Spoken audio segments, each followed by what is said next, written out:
ਸਾਡੀ ਕੌਮ ਦਾ ਇੱਕ ਹਿੱਸਾ ਤਾਂ ਉਹ ਹੈ ਜਿਹੜਾ ਹਕੂਮਤੀ ਸਿਸਟਮ ਦੇ ਨਾਲ ਜੁੜਿਆ ਹੋਇਆ ਹੈ। ਬਿਲਕੁਲ ਰੈਂਟਾ ਸਿੱਖ ਨੇ ਤੇ ਤਬਦੀਲੀ ਚਾਹੁੰਦੇ ਨੇ, ਆਪਣਾ ਮੁਲਕ ਵੀ ਚਾਹੁੰਦੇ ਨੇ। ਉਹਨਾਂ ਦੀ ਆਬਸੈਸ਼ਨ ਕਿਸੇ ਆਪਣੇ ਢੰਗ ਨਾਲ ਜਿਹਦੇ ਨਾਲ ਹੁੰਦੀ ਹੈ, ਉਹ ਬਾਕੀਆਂ ਦੇ ਉੱਤੇ ਚਿੱਕੜ ਸੁੱਟਣਾ ਜਿਹੜਾ ਹੈ ਉਹ ਸਮਝਦੇ ਨੇ ਵੀ ਇਹ ਵੀ ਉਹਨਾਂ ਨੂੰ ਬੌਰਨ ਰਾਈਟ ਮਿਲਿਆ ਹੋਇਆ ਹੈ, ਜਿਹਨੂੰ ਮਰਜ਼ੀ ਉਹ ਜੋ ਮਰਜ਼ੀ ਕਹਿਣ। ਔਰ ਜਿਸ ਕਿਸਮ ਦਾ ਇਹਨਾਂ ਦਾ ਹਿੰਦੂ ਤਵੀਆਂ ਦਾ ਮਾਈਂਡ ਸੈਟ ਹੈ, ਜਿੰਗੋਇਜ਼ਮ ਹੈ, ਇਹ ਕੋਈ ਵੀ ਇਸ ਕਿਸਮ ਦਾ ਜਿਹੜਾ ਜੇ ਜਿੰਗੋਇਸਟਿਕ ਪਾਰਟ ਕਰਦੇ ਨੇ ਤੇ ਕੋਈ ਵੀ ਲੜਾਈ ਜਿਹੜੀ ਭਾਰਤ ਔਰ ਪਾਕਿਸਤਾਨ ਦੇ ਵਿਚਕਾਰ ਹੈ ਉਹ ਅਲਟੀਮੇਟਲੀ ਰਵਾਇਤੀ ਹਥਿਆਰਾਂ ਤੱਕ ਨਹੀਂ ਰਹੇਗੀ ਜੇ ਫੁੱਲ ਸਕੇਲ ਵਾਰ ਜਾਂਦੀ ਹੈ। ਜਦੋਂ 2020 ਸ਼ੁਰੂ ਹੋਇਆ ਤੇ ਇੰਡੀਆ ਦੇ ਕੋਲ 150 ਨਿਊਕਲੀਅਰ ਵਾਰਹੈਡ ਸੀ। ਹੁਣ ਜਦੋਂ 2021 ਸ਼ੁਰੂ ਹੋਇਆ ਤੇ ਭਾਰਤ ਦੇ ਕੋਲ 156 ਨਿਊਕਲੀਅਰ ਵਾਰਹੈਡ ਨੇ। ਜੇ ਭਾਰਤ ਨੇ 150 ਤੋਂ 156 ਕੀਤੇ ਨੇ ਤੇ ਪਾਕਿਸਤਾਨ ਨੇ 160 ਤੋਂ 165 ਕੀਤੇ ਨੇ। ਸੋ ਚੀਨ ਨੇ 30 ਹੋਰ ਐਡ ਕੀਤੇ ਨੇ ਇੱਕ ਸਾਲ ਦੇ ਵਿੱਚ 2020 ਦੇ ਕੰਪੈਰੀਜ਼ਨ।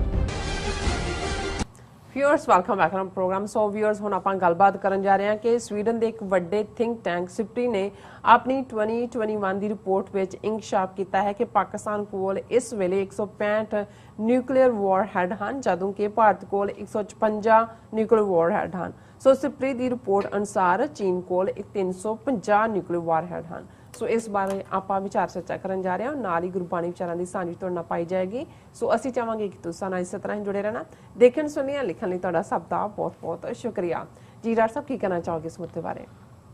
ਦੇਖੋ, ਅਨਫੋਰਚੂਨੇਟਲੀ ਸਾਡੀ ਕੌਮ ਦਾ ਇੱਕ ਹਿੱਸਾ ਤਾਂ ਉਹ ਹੈ ਜਿਹੜਾ ਹਕੂਮਤੀ ਸਿਸਟਮ ਦੇ ਨਾਲ ਜੁੜਿਆ ਹੋਇਆ ਹੈ। ਬਿਲਕੁਲ ਰੈਂਟਾ ਸਿੱਖ ਨੇ।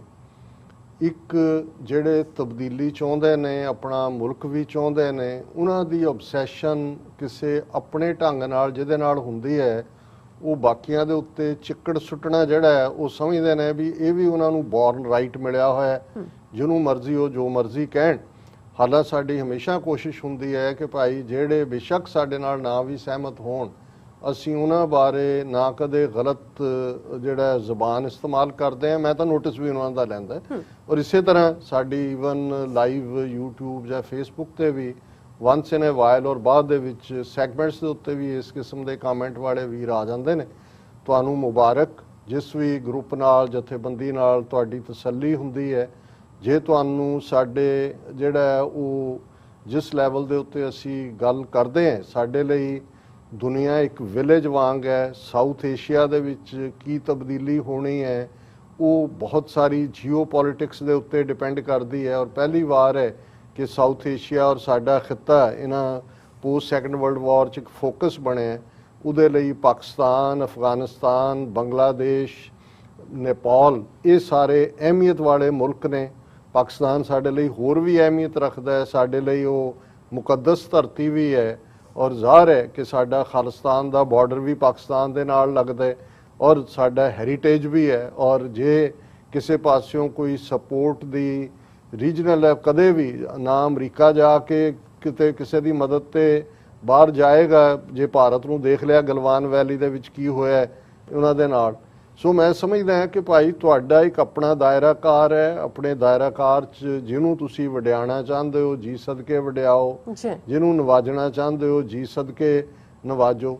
ਸਾਡੀ ਜਿਹੜੀ ਲੁੱਕ ਹੈ ਉਹਦੇ 'ਚ ਕਈ ਕੁਝ ਜਿਹੜਾ ਰਾਊਂਡ ਦਾ ਗਲੋਬ ਚੱਲ ਰਿਹਾ। ਜੇ ਹੁਣ ਅਸੀਂ ਸਾਡੀ ਕੋਸ਼ਿਸ਼ ਹੁੰਦੀ ਹੈ ਵੀ ਇੱਕ ਅੱਧਾ ਸੈਗਮੈਂਟ ਅਸੀਂ ਉਸ ਜਿਹੜਾ ਉੱਥੋਂ ਦੀ ਪੋਲਿਟਿਕਸ ਕੱਢ ਲੋਗੇ ਵੀ ਕੀ ਹੈ। ਬਾਕੀ ਜਿਹਨੇ ਜੋ ਪ੍ਰੋਗਰਾਮ ਦਿੱਤੇ ਨੇ ਉਹਨਾਂ ਨੇ ਫੁੱਲਫਿਲ ਕਰਨੇ ਨੇ। ਉਹਨਾਂ ਜਥੇਬੰਦੀਆਂ ਦੇ ਜ਼ਿੰਮੇ ਹੈ ਕਿ ਉਹਨਾਂ ਨੇ ਆਪਣੇ ਪ੍ਰੋਗਰਾਮ ਕੀ ਦੇਣੇ ਨੇ। ਅਸੀਂ ਗਲੋਬਲੀ ਇਸ ਸਾਰੇ ਨੂੰ ਦੇਖਦੇ ਹਾਂ। ਔਰ ਇਵੇਂ ਜੇ ਅੱਜ ਮੈਂ ਇਸ ਸਿਪਰੀ ਦੀ ਰਿਪੋਰਟ ਦੇਖੀ ਹੈ, Stockholm International Peace Research institute ਜਿਹੜੀ ਕਿ ਸਵੀਡਨ ਦੇ ਵਿੱਚ ਹੈ, ਔਰ ਇਹ ਹਰ ਸਾਲ ਆਪਣੀ ਰਿਪੋਰਟ ਦਿੰਦੇ ਨੇ। ਔਰ ਜਦੋਂ ਅਸੀਂ ਨਿਊਕਲੀਅਰ ਦੀ ਗੱਲ ਕਰਦੇ ਹਾਂ, ਸਾਨੂੰ ਪਤਾ ਹੈ ਵੀ ਭਾਰਤ ਔਰ ਪਾਕਿਸਤਾਨ, ਜਿੱਥੇ 47 ਤੋਂ ਬਾਅਦ ਭਾਰਤ ਨੇ ਉਹਨਾਂ ਦੇ ਦਿਮਾਗ 'ਚ ਅਖੰਡ ਭਾਰਤ ਵੜਿਆ ਹੋਇਆ, ਉਹਨਾਂ ਨੇ ਪਾਕਿਸਤਾਨ ਨੂੰ ਐਕਸੈਪਟ ਨਹੀਂ ਕੀਤਾ।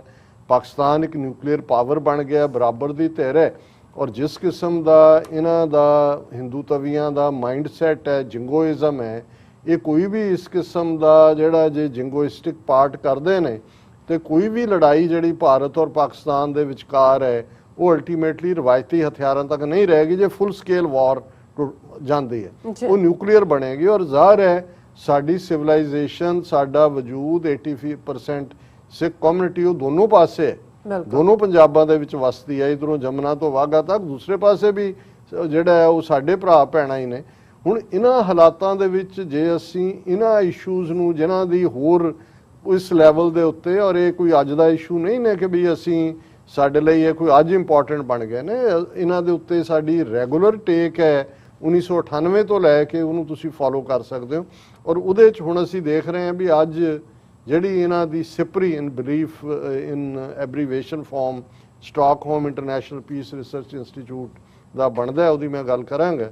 ਉਹਨਾਂ ਨੇ ਕਿਉਂਕਿ ਹਰ ਸਾਲ ਉਹ ਕੰਪੇਅਰ ਕਰਦੇ ਨੇ ਕਿ ਕਿੰਨੇ ਨਿਊਕਲੀਅਰ ਵਾਰਹੈਡ ਕਿਸ ਮੁਲਕ ਕੋਲ ਨੇ, ਚਾਈਨਾ, ਭਾਰਤ ਜਿਹੜਾ ਔਰ ਪਾਕਿਸਤਾਨ ਦੇ ਹਵਾਲੇ ਨਾਲ ਵੀ, ਪਰ ਇਹੀ ਨਹੀਂ ਹੈ, ਉਹ ਦੁਨੀਆ ਭਰ 'ਚ ਦੇਖਦੇ ਨੇ। ਈਵਨ ਉਹਨਾਂ ਦਾ ਇਹ ਕਹਿਣਾ ਹੈ ਕਿ ਵੀ ਦੁਨੀਆ 'ਚ ਜਿਹੜੇ 90% ਜਿਹੜੇ ਨਿਊਕਲੀਅਰ ਵਾਰਹੈਡ ਨੇ ਉਹ ਰਸ਼ੀਆ ਔਰ ਅਮਰੀਕਾ ਕੋਲ ਨੇ। ਔਰ ਇਹ 2021 ਦੀ ਇਸ ਰਿਪੋਰਟ 'ਚ ਉਹਨਾਂ ਨੇ ਦਾ 9 ਨਿਊਕਲੀਅਰ ਆਰਮਡ ਸਟੇਟਸ, ਜਿਨ੍ਹਾਂ ਦੇ ਵਿੱਚ ਹੁਣ 5 ਤਾਂ ਮੇਨ ਨਿਊਕਲੀਅਰ ਕਲੱਬ ਦੇ ਨੇ ਜਿਹੜੇ ਕਿ ਵੀਟੋ ਵੀਲਡਿੰਗ ਮੈਂਬਰ ਨੇ, ਇਹਨਾਂ ਤੋਂ ਇਲਾਵਾ ਭਾਰਤ, ਪਾਕਿਸਤਾਨ, ਇਜ਼ਰਾਈਲ ਔਰ ਨਾਰਥ ਕੋਰੀਆ ਉਹ ਨਿਊਕਲੀਅਰ ਕਲੱਬ 'ਚ ਨਹੀਂ ਨੇ, ਉਹਨਾਂ ਦੇ ਮੈਂਬਰ ਨੇ। ਪਰ ਕੁੱਲ ਜਿਹੜੇ ਇਹਨਾਂ ਦੇ ਨਿਊਕਲੀਅਰ ਵਾਰਹੈਡ ਨੇ ਇਹਨਾਂ ਸਾਰੇ ਮੁਲਕਾਂ ਦੇ 13,080 ਨਿਊਕਲੀਅਰ ਵੈਪਨਸ 2021 ਦੀ ਬਿਗਨਿੰਗ 'ਚ ਇਹਨਾਂ ਨੇ ਸਿਪਰੀ ਨੇ ਜਿਹੜੇ ਨੇ ਉਹ ਮੰਨੇ ਨੇ।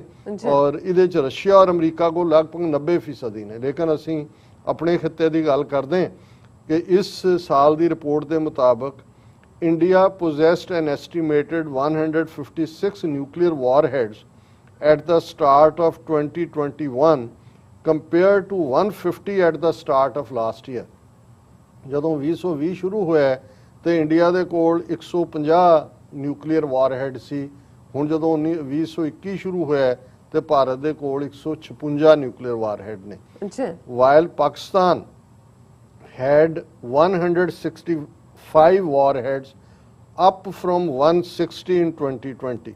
ਜੇ ਭਾਰਤ ਨੇ 150 ਤੋਂ 156 ਕੀਤੇ ਨੇ ਤੇ ਪਾਕਿਸਤਾਨ ਨੇ 160 ਤੋਂ 165 ਕੀਤੇ ਨੇ, 165 ਵਾਰਹੈਡ ਨੇ। ਜ਼ਾਹਰ ਹੈ ਕਿ ਹੁਣ ਵੀ ਭਾਰਤ ਨਾਲੋਂ ਉਹਨਾਂ ਦੇ ਕੋਲ 9 ਨਿਊਕਲੀਅਰ ਵਾਰਹੈਡ ਜ਼ਿਆਦਾ ਨੇ। ਇਸੇ ਤਰ੍ਹਾਂ China's nuclear arsenal consisted of 350 warheads up from 320 at the start of 2020। So ਚੀਨ ਨੇ 30 ਹੋਰ ਐਡ ਕੀਤੇ ਨੇ ਇੱਕ ਸਾਲ ਦੇ ਵਿੱਚ 2020 ਦੇ ਕੰਪੈਰੀਜ਼ਨ। ਸੋ ਹੁਣ ਇਹ ਕੋਈ ਜਿਹੜੀ ਹੈ ਉਹ ਠੀਕ ਡਿਵੈਲਪਮੈਂਟ ਨਹੀਂ ਹੈ। ਜਦੋਂ ਅਸੀਂ ਦੇਖਦੇ ਹਾਂ ਕਿ ਵੀ ਇੱਕ ਪਾਸੇ ਤਾਂ ਇੰਡੀਆ ਨੇ ਰਫੇਲ ਲੈ ਲਏ, ਫਲਾਣਾ ਲੈ ਲਿਆ, SU-400 ਟੈਂਕ ਉਹਨਾਂ ਤੋਂ ਰਸ਼ੀਆ ਤੋਂ ਮਿਸਲਸ ਲੈ ਰਹੇ ਨੇ, ਦੂਸਰਾ ਕਰ ਰਹੇ ਨੇ। ਇੱਕ ਪਾਸੇ ਇਹ ਚੱਲ ਰਿਹਾ ਔਰ ਦੂਸਰੇ ਪਾਸੇ ਜਿਹੜਾ ਹੈ, ਔਰ ਉਹਨਾਂ ਨੇ ਇਸ ਦਾ ਨਾਂ ਹੀ ਜਿਹੜਾ ਹੈ ਇਸ ਰਿਪੋਰਟ ਦਾ, ਇਸ ਤੋਂ ਪਹਿਲਾਂ ਇੱਕ ਹੋਰ ਬਾਡੀ ਹੈ international institute for strategic studies, ਉਹਨਾਂ ਨੇ ਮਈ ਮਹੀਨੇ ਜਿਹੜੀ ਰਿਪੋਰਟ ਕੱਢੀ ਉਹਦੇ 'ਚ ਉਹਨਾਂ ਨੇ ਕਿਹਾ ਕਿ nuclear deterrence and stability in South Asia perceptions and realities. ਹੁਣ ਇੱਕ ਪਰਸੈਪਸ਼ਨ ਹੈ, ਇੱਕ ਰਿਐਲਿਟੀ ਹੈ, ਔਰ ਇਹ ਅਸੀਂ ਉਹਨਾਂ ਨੂੰ ਜਿਨ੍ਹਾਂ ਨੂੰ ਲੱਗਦਾ ਹੈ ਕਿ ਵੀ ਇਹ ਇਸ਼ੂਜ਼ ਕੋਈ ਅਹਿਮੀਅਤ ਨਹੀਂ ਰੱਖਦੇ। ਹੁਣ ਇਸ ਰਿਪੋਰਟ 'ਚ ਇਹਨਾਂ ਨੇ ਕਿਹਾ ਕਿ India and Pakistan are seeking new technologies and capabilities that dangerously undermine each other's defense under the nuclear threshold. Whatever they learn from past crises, the uncharted territory they are now exploring requires enlightened judgment about their doctrines, their nuclear and conventional capabilities, and their unpredictable implications in future crises। उन्होंने कहा भी सब तो खतरनाक गल ये है कि इंडिया और पाकिस्तान ज्यों-ज्यों ये चैलेंजेस वध रहे ने, अनसर्टनटी है, and chance played an important ameliorative role in India Pakistan crisis. उन्होंने कहा चांस हुण जे एक नूं ये गैस हुंदा है कि भाई उन्हें क्योंकि डिस्टेंस नहीं है दोनों च भी, जे न्यूक्लीयर बटन दबण की गल आई मिसाइल्स की तो फ्यू मिनट्स की गल है। उन्होंने कहा भी उत्थे जो भी डिपेंड करता है चांस के उत्ते करता है। और जदों तक इंडिया और पाकिस्तान इस रियलिटी नूं नहीं समझते, ये जिवें प्रेजिडेंट क्लिंटन ने कहा सी ਕਿ ਇਹ ਫਲੈਸ਼ ਪੁਆਇੰਟ ਹੈ। ਪਰ ਮੈਂ ਸਮਝਦਾ ਹਾਂ ਵੀ ਸਾਨੂੰ ਅਸੀਂ ਦੋਨਾਂ ਹੀ ਮੁਲਕਾਂ ਦੇ ਬਿਲਕੁਲ ਜਿੱਥੇ ਤੁਹਾਡਾ ਬਾਰਡਰ ਨਾਲ ਲੱਗਦਾ ਹੈ, ਔਰ ਇਹ ਨਹੀਂ ਹੈ ਜਦੋਂ ਲਾਸਟ ਕਾਰਗਿਲ ਦੇ ਵੇੜੇ ਜੇ ਬਹੁਤਿਆਂ ਨੂੰ ਭੁੱਲ ਜਾਂਦਾ ਹੈ, ਪੜ੍ਹਨ ਲਿਖਣ ਦਾ ਸ਼ੌਕ ਹੈ ਨਹੀਂ, ਇਧਰਲੀਆਂ ਉਧਰਲੀਆਂ ਗੱਲਾਂ ਸੁਣ ਕੇ ਗਪੌੜਾਂ ਦੇ ਉੱਤੇ ਅਸੀਂ ਫੇਸਬੁੱਕੀਏ ਬਣ ਕੇ ਆਪਣੀ ਅਸੀਂ ਪਾਲਿਸੀ ਬਣਾਉਣਾ ਚਾਹੁੰਦੇ ਹਾਂ ਕਿ ਪ੍ਰਿਥਵੀ ਮਿਜ਼ਾਈਲਾਂ ਜਿਹੜੀਆਂ ਨੇ ਉਹਨਾਂ ਨੇ ਬਠਿੰਡੇ ਔਰ ਜਲੰਧਰ ਲਿਆ ਕੇ ਲਾ ਦਿੱਤੀਆਂ ਸੀ ਇੰਡੀਆ ਨੇ, ਨਿਊਕਲੀਅਰ ਟਿਪਡ ਮਿਸਾਈਲ ਹੈ। ਹੁਣ ਜੇ ਜਲੰਧਰ ਔਰ ਬਠਿੰਡਾ ਸ਼ਾਰਟ ਰੇਂਜ 200 ਤੋਂ 300 ਕਿਲੋਮੀਟਰ ਮਾਰਕ ਕਰਨ ਵਾਲੀਆਂ, ਤੇ ਜੇ ਪਾਕਿਸਤਾਨ ਨੇ ਕਾਊਂਟਰ ਕਰਨਾ ਉਹਨੇ ਉਹਨਾਂ ਉੱਥੇ ਹੀ ਕਰਨਾ ਜਿੱਥੇ ਤੁਹਾਡੀਆਂ ਨਿਊਕਲੀਅਰ ਟਿਪਡ ਮਿਸਾਈਲਾਂ ਲੱਗੀਆਂ ਨੇ। ਜਲੰਧਰ ਤੁਹਾਡਾ ਦੁਆਬੇ ਦਾ ਬੇਸ ਹੈ ਜਿਹਦੇ 'ਚ ਮਾਝਾ ਦੁਆਬਾ ਦੋਨੋਂ ਆ ਜਾਂਦਾ ਹੈ, ਬਠਿੰਡਾ ਤੁਹਾਡਾ ਮਾਲਵੇ 'ਚ ਹੈ, ਤੁਹਾਡੇ 2 ਸਟ੍ਰਾਈਕਸ ਦੇ ਵਿੱਚ ਤੁਹਾਡਾ ਸਾਰਾ ਪੰਜਾਬ ਵਾਈਪ ਆਊਟ ਹੋ ਜਾਂਦਾ। ਸੋ ਮਤਲਬ ਇਹ ਇਸੇ ਲਈ ਇਹ ਅਹਿਮੀਅਤ ਵਾਲੀਆਂ ਗੱਲਾਂ ਨੇ ਕਿ ਸਾਨੂੰ ਇਹਦੀ ਅਹਿਮੀਅਤ ਦਾ ਅਹਿਸਾਸ ਹੋਏ, ਇੰਟਰਨੈਸ਼ਨਲੀ ਅਸੀਂ ਸਮਝੀਏ ਕਿ ਭਾਈ ਕੀ ਚੇਂਜਸ ਨੇ, ਸਾਡੇ ਇੰਟਰਸਟ ਕਿੱਥੇ ਲਾਈ ਕਰਦੇ ਨੇ। ਜੇ ਅਸੀਂ ਅਮਰੀਕਾ ਨੂੰ ਉਹਦੀ ਪਾਲਿਸੀ ਨੂੰ ਇਹਦਾ ਮਤਲਬ ਇਹ ਨਹੀਂ ਹੈ ਵੀ ਅਸੀਂ ਅਗੇਂਸਟ ਅਮਰੀਕਾ ਹੈ। ਜੇ ਤਾਂ ਤੁਹਾਡੀ ਲਾਇਲਟੀ ਦਾ ਮਤਲਬ ਇਹ ਹੀ ਹੈ ਕਿ ਜਿੱਥੇ ਰਹਿਣਾ ਹੈ ਤੁਸੀਂ ਉਹੀ ਗੱਲ ਕਰਨੀ ਹੈ ਤੇ ਫਿਰ ਠੀਕ ਹੈ, ਫਿਰ ਤੁਸੀਂ ਤੁਹਾਨੂੰ ਮੁਬਾਰਕ ਤੁਹਾਡੀ ਪਹੁੰਚ। ਪਰ ਅਮਰੀਕਾ ਦੀ ਬਿਊਟੀ ਇਹ ਹੈ ਔਰ ਇਹੀ ਕਾਰਨ ਹੈ ਜੇ ਹੁਣ ਬਾਈਡਨ ਨੇ ਸਾਰੀਆਂ ਟਰੰਪ ਨੀਤੀਆਂ ਜਿਹੜੀਆਂ ਨੇ ਉਹ ਬਦਲੀਆਂ ਨੇ, ਇੰਟਰਨੈਸ਼ਨਲੀ ਆਪਣੇ ਆਪ ਨੂੰ ਅਗੇਨ ਸੈੱਲ ਕਰਨ ਦੀ ਕੋਸ਼ਿਸ਼ ਕੀਤੀ ਹੈ ਜਾ ਕੇ ਨੈਟੋ 'ਚ ਵੀ, ਇਹੀ ਅਮਰੀਕਾ ਦੀ ਬਿਊਟੀ ਹੈ। ਨਹੀਂ ਤਾਂ ਹੁੰਦਾ ਜੀ ਕਰਤਾ ਫੈਸਲਾ ਅਮਰੀਕਾ 'ਚ, ਔਰ ਇਹੀ ਕਾਰਨ ਹੈ। ਚਾਈਨਾ ਸਾਡੇ ਨੇਬਰ 'ਚ ਵੀ ਹੈ, ਸਾਨੂੰ ਉਸ ਦੀਆਂ ਕਮਜ਼ੋਰੀਆਂ ਵੀ ਪਤਾ ਹੈ, ਸਾਨੂੰ ਆਪਣੀਆਂ ਸਟਰੈਂਥਸ ਵੀ ਪਤਾ ਹੈ ਕਿ ਭਾਈ ਇਨ ਦਾ ਐਂਡ ਆਫ ਦਾ ਡੇ ਜਦੋਂ ਅਸੀਂ ਬਫਰ ਸਟੇਟ ਖਾਲਿਸਤਾਨ ਦੀ ਗੱਲ ਕਰਦੇ ਹਾਂ, ਇੱਕ ਪਾਸੇ ਪਾਕਿਸਤਾਨ ਹੈ, ਇੱਕ ਪਾਸੇ ਚਾਈਨਾ ਹੈ। ਚਾਈਨਾ ਦਾ ਕੋਈ ਦੁਨੀਆ ਦੇ ਵਿੱਚ ਖੈਰਾਤੀ ਸੁਭਾਅ ਨਾਲ ਕਿਸੇ ਦੀ ਕੋਈ ਮਦਦ ਨਹੀਂ ਕਰਦਾ, ਆਪਣੇ ਇੰਟਰਸਟ ਜੁੜੇ ਹੁੰਦੇ ਨੇ। ਜੇ ਇੰਡੀਆ ਦਲਾਈ ਲਾਮਾ ਕਾਰਡ ਪਲੇ ਕਰਦਾ ਹੈ, ਅਸੀਂ ਚਾਈਨਾ ਨੂੰ ਕਿਉਂ ਨਹੀਂ ਜਿਹੜਾ ਉਹ ਸਿੱਖ ਕਾਰਡ ਲੈ ਕੇ ਮਿਲ ਸਕਦੇ।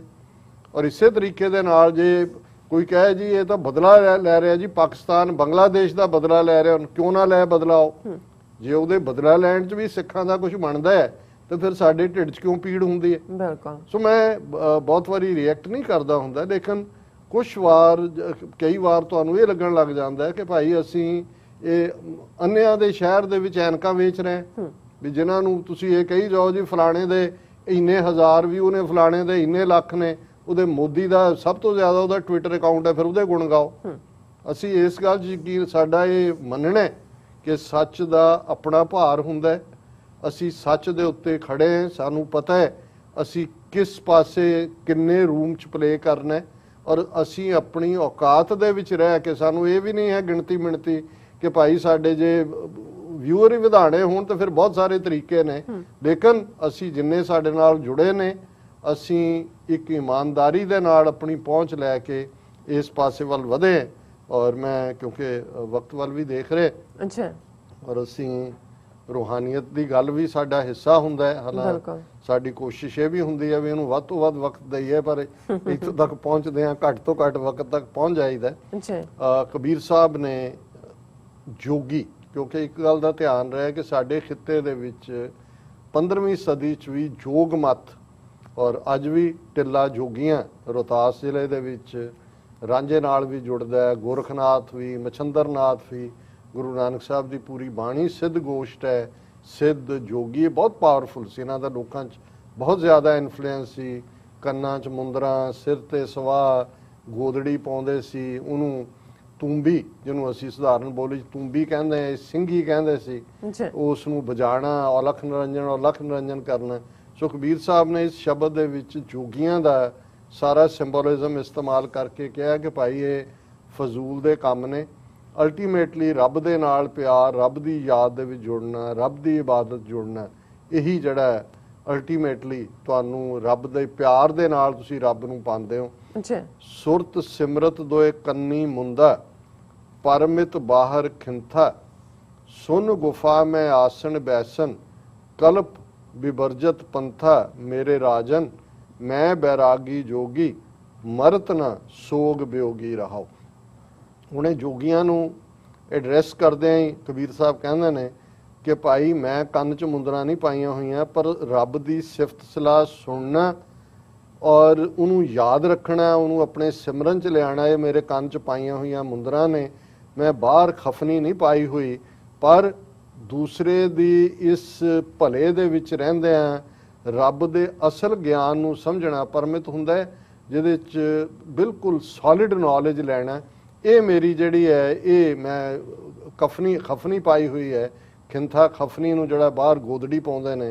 सुन गुफा में आसन बैसन, कि भाई ये हुण गुफावां च रहिंदे सी जोगी, उन्होंने कहा कि भी मेरे अंदर ख्यालों का संकल्प विकल्प टुट गया है, मानो मैं उस गुफा दे विच बैठा है जिथे मन दे विच जिहड़े ने फुरने नहीं ने, कल्प विवर्जित पंथा, और मेरे मन च जिहड़ी है कोई कल्पना कोई होर थॉट्स मैनू बॉदर नहीं करते। मेरे राजन मैं बैरागी जोगी, मैं दुनिया नालों अपने आप नू तोड़िया होया। हे मेरे वाहिगुरु, हे मेरे राजन, तू ही मेरा राजा है, और मैनू कोई भी ना मरण का डर है, ना सोग है, ना वियोग है।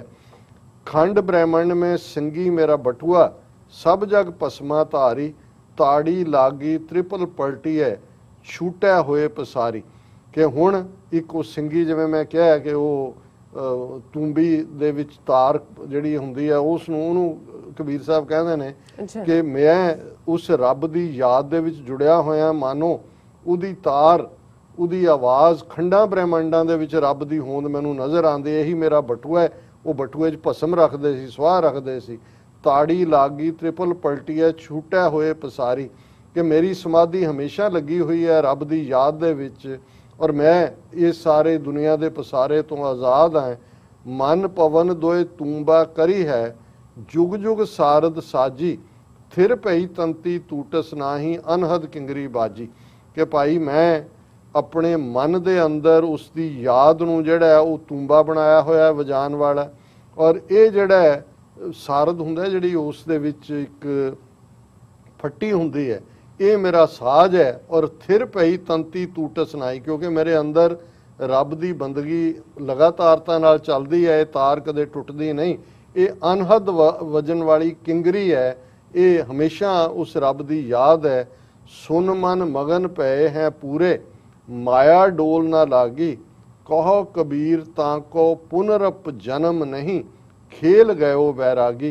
कि भाई सुन मन मगन पए हैं पूरे, माया डोल ना, कि मैं उस रब दी याद दे विच मगन है, माया दा प्रभाव मेरे नेड़े तेड़े भी नहीं लगता। ते कबीर साहब ये फरमांदे ने कि जेड़े इस वैराग दे विच खेल गए ने, वैराग तुहाडा नहीं है जोगियो, तुसी दुनिया तो दौड़ के जो पखंड करते हो, ਜਿਹੜੇ ਰੱਬ ਦੀ ਯਾਦ ਦੇ ਵਿੱਚ ਮਾਇਆ ਨਾਲੋਂ ਨਿਰਲੇਪ ਨੇ, ਕਹੋ ਕਬੀਰ ਤਾਂ ਕੋ ਪੁਨਰਪ ਜਨਮ ਨਹੀਂ, ਉਹਨਾਂ ਨੂੰ ਜਨਮ ਦੁਬਾਰਾ ਨਹੀਂ ਮਿਲਦਾ ਹੈ। ਖੇਲ ਗਇਓ ਬੈਰਾਗੀ, ਜਿਨ੍ਹਾਂ ਨੇ ਇਹ ਵੈਰਾਗ ਦੀ ਖੇਡ ਖੇਡੀ ਹੈ। ਇਹ ਅੱਜ ਦਾ ਵਿਚਾਰ ਜੀ। ਡਾਕਟਰ ਸਾਹਿਬ ਤੁਹਾਡਾ ਬਹੁਤ ਬਹੁਤ ਸ਼ੁਕਰੀਆ, ਤੁਸੀਂ ਅੱਜ ਦੇ ਅਹਿਮ ਇਸ਼ੂ ਤੇ ਅੱਜ ਦਾ ਵਿਚਾਰ ਸਾਡੇ ਦਰਸ਼ਕਾਂ ਨਾਲ ਸਾਂਝਾ ਕੀਤਾ। ਸੋ ਇਸ ਨਾਲ ਆਪਣੇ ਵਿਊਅਰਸ ਕਰਨ ਨੇ ਇਜਾਜ਼ਤ। ਵਿਊਅਰਸ, ਸਾਡੇ ਪ੍ਰੋਗਰਾਮ ਦਾ ਸਮਾਂ ਇੱਥੇ ਸਮਾਪਤ ਹੁੰਦਾ। ਤੁਸੀਂ ਆਪਣੀ ਰਾਏ ਤੇ ਸੁਝਾਅ ਸਾਨੂੰ ਭੇਜਣਾ ਭੁੱਲਣਾ ਸਾਡੇ ਇਸ ਪਤੇ ਤੇ SOS@tv84.tv ਤੇ ਅਸੀਂ ਆਪਣਾ ਪ੍ਰੋਗਰਾਮ ਲੈ ਕੇ ਫਿਰ ਦੁਬਾਰਾ ਤੁਹਾਡੇ ਸਾਹਮਣੇ ਹੋਵਾਂਗੇ। ਤਦ ਤੱਕ ਲਈ ਮੈਨੂੰ ਤੇ ਆਪਣਾ ਸੁਣਾ ਆਗਿਆ ਦਿਓ। ਦੇਖਦੇ ਰਹੋ TV84। ਬੁਲਾ ਦਿਓ ਫਤਿਹ। ਵਾਹਿਗੁਰੂ ਜੀ ਕਾ ਖਾਲਸਾ, ਵਾਹਿਗੁਰੂ ਜੀ ਕੀ ਫਤਿਹ। ਰੱਬ ਰਾਖਾ।